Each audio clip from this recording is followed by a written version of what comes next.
नमस्कार, आप देख रहे हैं प्राइम टाइम राजस्थान।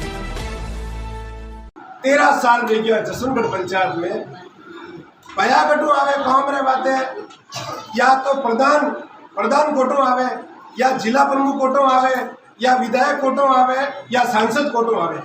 13 साल में अपने पास प्रधान नहीं, एमएलए नहीं, सांसद नहीं और जिला प्रमुख नहीं, खाली गारू भेड़े करे हमारी पंचायत दगैरा।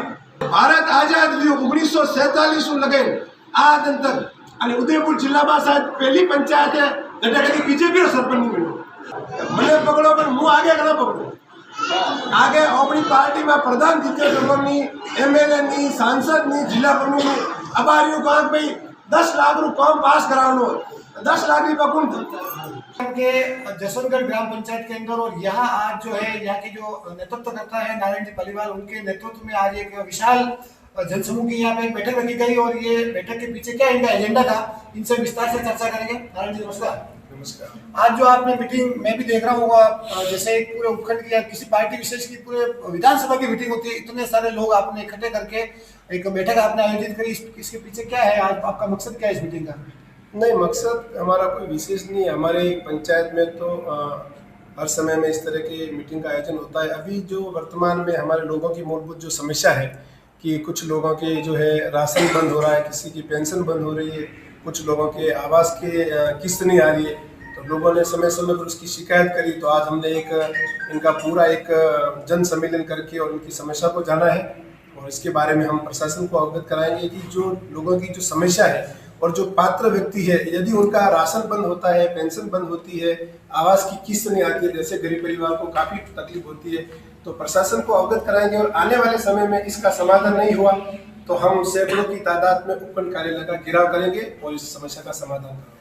आपकी पहचान तो हमेशा से जुझारू नेता की रही है और आपने हमेशा किसी पार्टी के सपोर्ट से नहीं बल्कि अपने व्यक्तिगत बलबूते पर आपकी जो जनता है उनके भरोसे पर आपने हमेशा जो भी आपकी समस्या है उसकी मांग उठाई है।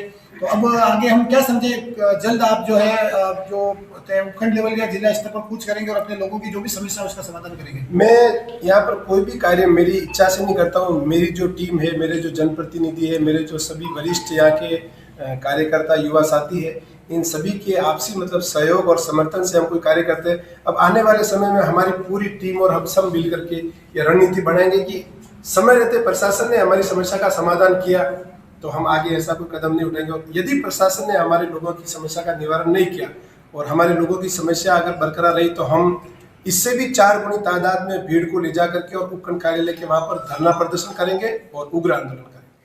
ये जो मीटिंग मैं देख रहा हूँ कि आज काफी सारे युवा भी है, बुजुर्ग है, महिलाएं भी थी, सब तरह के लोग हैं। और जैसलमेर में भी माना जाता है कि ज्यादातर लोग प्रवासी है, यहाँ मिलते नहीं है, पुरुष कम मिलते हैं, महिला चलो रहती है।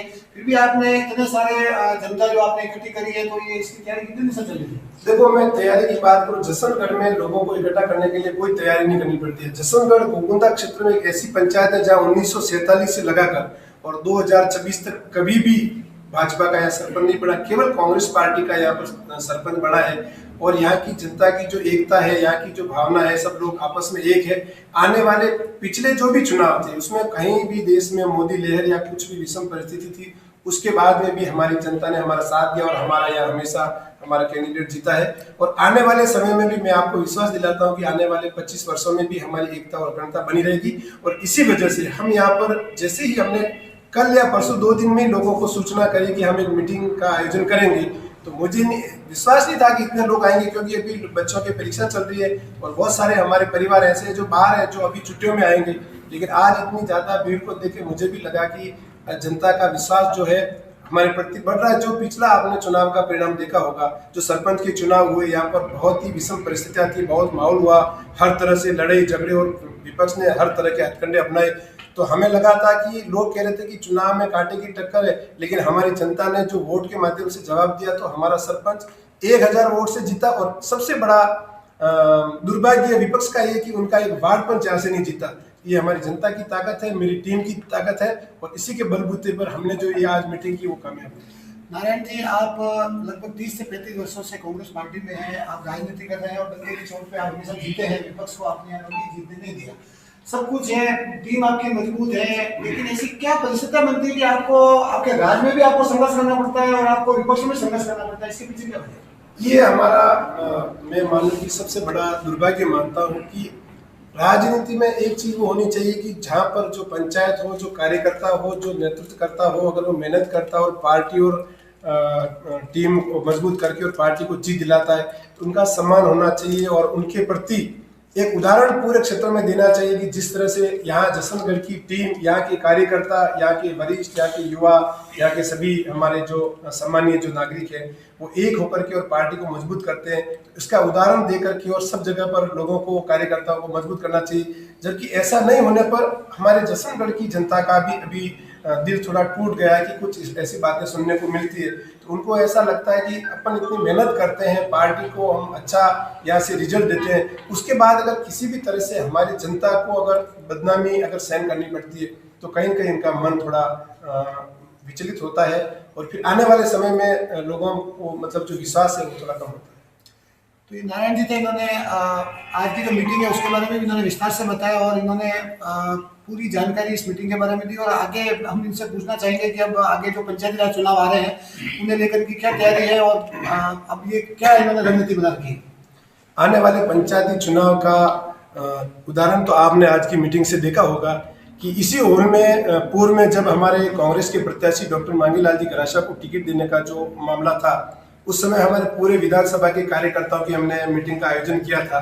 तो उसके तहत हमारा ऊपर वाला जो ये मीटिंग का हॉल था वो पूरा भरा था, उसमें लगभग हमारे पूरे विधानसभा क्षेत्र के कार्यकर्ता थे। लेकिन आज की जो मीटिंग थी उसमें मात्र हमारे जसवंतगढ़ पंचायत के कार्यकर्ता और हमारे यहाँ के लोग थे। इससे आप अंदाजा लगा सकते हो कि यहाँ पर कितने वोट पड़ेंगे।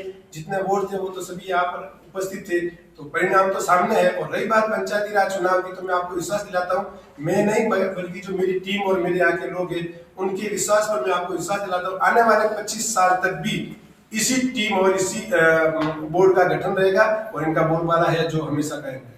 नारायण जी, पिछली बार आप 1000 वोट से जसवंतगढ़ जीती थी, इस बार का कोई टारगेट बना रखा है क्योंकि 2 पंचायतें अजयपुर और जसवंतगढ़, इस बार कितना टारगेट बना रखा है? इस बार टारगेट ये है कि टारगेट ही नहीं है, मुझे तो लग ही नहीं रहा है कि सामने अगर कोई कैंडिडेट आएगा तो चुनाव की स्थिति बनेगी, और अगर कैंडिडेट नहीं होगा तो दोनों ही सरपंच हम हमारे निर्विरोध बनाने की स्थिति में। फिर भी हम चाहते हैं कि अगर निर्विरोध बनेंगे तो हार जीत का अंतर सामने वाले को पता नहीं चलेगा, तो हम चाहते हैं चुनाव। लेकिन मैं आपको आज इस टीम के माध्यम से और इन सभी मेरे यहाँ पर जो कार्यकर्ता खड़े उनके माध्यम से बताना चाहूंगा कि झुंझारपुरा और जसवंतगढ़ में गोकुंदा क्षेत्र की सबसे ज्यादा वोट से सरपंच की जीत होगी, ये आपको विश्वास दिलाता हूं। बहुत बहुत धन्यवाद आपका।